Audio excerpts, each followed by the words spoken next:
Kepolisian Republik Indonesia secara masif menggelar operasi pemberantasan premanisme di berbagai daerah mulai 1 Mei 2025.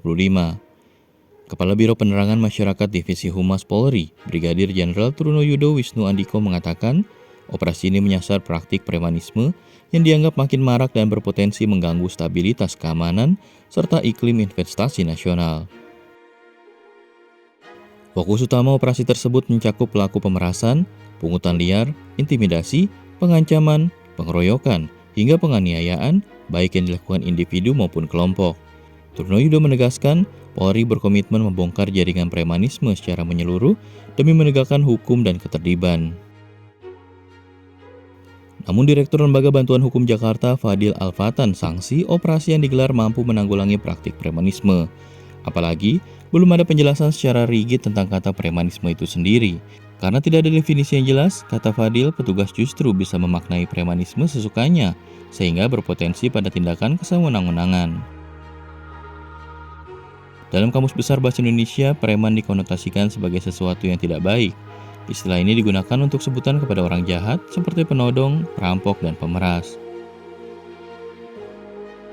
Dikutip dari Antara 27 April 2013, sejarawan Universitas Indonesia J.J. Rizal berpendapat bahwa preman sudah muncul sejak abad ke-17 pada masa pemerintahan VOC di Batavia.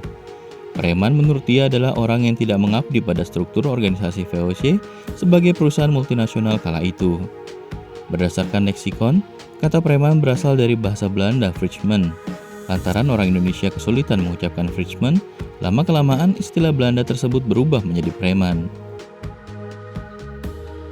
Istilah ini pertama kali dikenal di kawasan Onderneming, yaitu perkebunan di era kolonial Belanda di sekitar kota Medan, Sumatera Utara. Bukan tanpa maksud yang jelas, adanya preman justru sengaja dikembangkan oleh para pekerja perkebunan. Mereka dimanfaatkan untuk melawan kesewenang-wenangan pengusaha melalui centeng-centeng yang bertindak dengan kekerasan. Seiring perkembangan zaman, preman mengalami pergeseran makna ke arah negatif. Karena tidak memiliki pekerjaan tetap untuk bertahan hidup, mereka berbuat apa saja yang dapat menghasilkan uang. Mereka meminta uang secara paksa kepada siapa saja yang dilihatnya lemah dan penakut. Mereka akan melakukan tekanan-tekanan fisik dan psikis terhadap korbannya. Parahnya, cara hidup premanisme ini belakangan digunakan oleh organisasi masyarakat untuk mengintimidasi pengusaha demi mendapat jatah. Fadil bahkan khawatir operasi anti-premanisme ini menyasar organisasi masyarakat sipil yang bersuara kritis terhadap pemerintah. Sebelum operasi digelar, kata Fadil, pemerintah dan kepolisian seharusnya menyusun dasar hukum yang mengatur pelaksanaan operasi anti-premanisme, terutama untuk memberikan definisi yang rigid soal praktik premanisme yang dimaksudkan. Dia mencontohkan produk hukum di Amerika Serikat, yaitu Racketeer Influence and Corrupt Organization Act Law.